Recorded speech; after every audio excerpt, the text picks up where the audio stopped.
556 horsepower, 0 to 60 under 4 seconds, doorstop styling, all wrapped up in that Baroque Cadillac crest. Let's drive the 2011 Cadillac CTS-V Coupe and check the tech. Few cars represent how far Cadillac has come in the last 15 years or so, more than the CTS-V. I'm not sure a car like this makes a hell of a lot of sense unless you spend time at the track. And if you do, I doubt a 4,200-pound Cadillac is your smartest choice. But as an exercise in engineering, it's quite impressive. Cadillac didn't screw around when they brought this thing from concept to production. The thing we saw on the show circuit was basically this, and everybody's breath was taken away. And then they rolled out the production version, and it's like, wait a minute, guys, you screwed up. That's the concept car. Nope, that's the real one. Look at this roof line. Just about flat enough you could balance a billiard ball on it and it wouldn't roll away, at least not in a hurry. This does not lift up, by the way, just a little stubby trunk back here. This is really the styling statement about the coupe, and on the CTS-V it's that much more audacious. You got these big 19s, in this case with these optional black ones with yellow Brembo calipers. To keep it clean here, big slab-sided doors, those speak of brawniness. They've hidden the latches behind the door. There's a little pad you press there to open it up. Same thing on the inside, little electric button, and in case that doesn't work, which it often didn't for me, there's an emergency pull down by the floor. I used it more often than I should have. Now, one of the great crowd pleasers, of course, is Mr. Peeky Boo right here. When this 8-inch LCD is down, you get this really slick kind of, what is that, 7 by 1.5 inch LCD helper screen for when you're not using nav, like 90% of the time you're driving. But when you do want full screen, you can hit that button and pop that up, and it also pops up automatically when you're starting up the car. And here's where you get all the goodies. Let's take a look at our navigation screen. It's very clear, good dot pitch, better than GM cars have had until very recently. Destination entry is pretty simple. Again, this is a touch screen with nice big buttons. I appreciate that. And I found that while sometimes the response can be a little slow, at least the indication it gives you that you hit the button, that's quick. And when you go to your media, you've got all your choices up here. AM, FM, of course, no HD radio on this guy. XM is your satellite radio choice. Your CD and DVD slot are right up here. You can watch movies when you're parked. Hard drive, it's a 40-gigabyte hard drive installed on the car.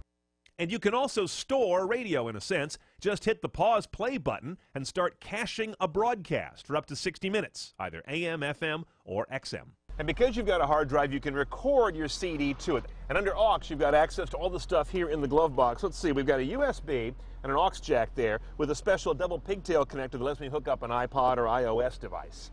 Anything in the audio system comes out of a standard Bose Audio 10-speaker 5.1 surround system. Pretty straightforward on this car. There are not a lot of ups or extras. Now you may notice we have a 6-speed manual in this guy, which is more or less considered the default gearbox for this car, although a 6-speed automatic is available, and it does trigger a rear camera. Not a lot of options on this guy. It is what it is, a single view. And another high-end feature that is gonna come with your CTS-V, like it or not, are these Recaro seats.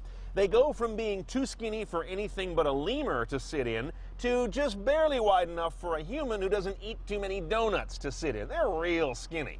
We have the unfortunate saffron velour inserts. I think I'd skip that fast. And this Cadillac, being a 2011, can also be hooked up to OnStar Mobile on your smartphone to do things like lock or unlock the doors, even start the car remotely to get it warmed up, cooled down, or ready for a fast getaway. Of course, remote start doesn't work with a manual gearbox that you'd probably get with this car.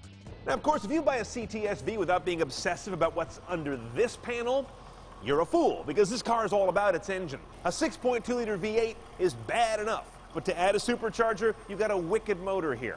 556 horsepower, 551 foot-pounds of torque. It gets this 4,208-pound car to 60 in under 4 seconds, like 3.9 with either gearbox. Now, you pay the price on the MPG. $14.19 with the manual. If that's not bad enough, get the automatic. Then you'll be in $12.18 territory. And with either one, you're going to pay a gas guzzler tax. But if you buy this car, I don't think you care. Oh, and by the way, if this description makes you say, yeah, the little Caddy's got the Corvette Z06 motor, it actually doesn't. That's an LS9 in the Vet Z06. This is a very close related but different LSA with about, what, 75 horsepower fewer. It's a different motor. Okay, so what's it like to drive this big, uncouth beast? Well, it's not all that uncouth, to be honest. In fact, driving around much of the time, you never lift the boost gauge off the peg. I mean, it's a 6.2-liter V8. You don't always need boost to get going, even at a good clip. But when you do, things open up rather alarming. Nice gearbox, nice clutch, nice and linear, very drivable. It's a very compact car inside. I never got over the feeling of being a little claustrophobic. And of course, since there's no lift-up hatch on this guy, there's nothing really practical about its fastback sloping roof form. So this is a car meant for kind of one purpose. A, showing off on Saturday night when you go to the clubs. Or B, going off to track day. Or C, getting some really fast freeway on-ramp approaches. CTS-Vs come stock with magnetic ride control, their adaptive suspension, which goes from a tour mode to a sport mode with the push button. Similarly, leaning on the StabiliTrak button puts this car into competitive mode or takes the traction off entirely, which I don't recommend with 551 foot-pounds of torque.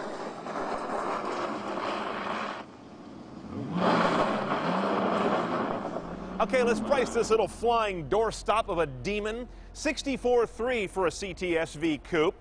Options are few. It's mostly loaded. $1,300 for the automatic. Oh, plus your mileage goes down, so there's really a hidden cost there. You're not going to do that. And $700 for the sunroof that we don't need on a day like today. That said, it's actually a pretty good deal for a car that doesn't really make a lot of sense.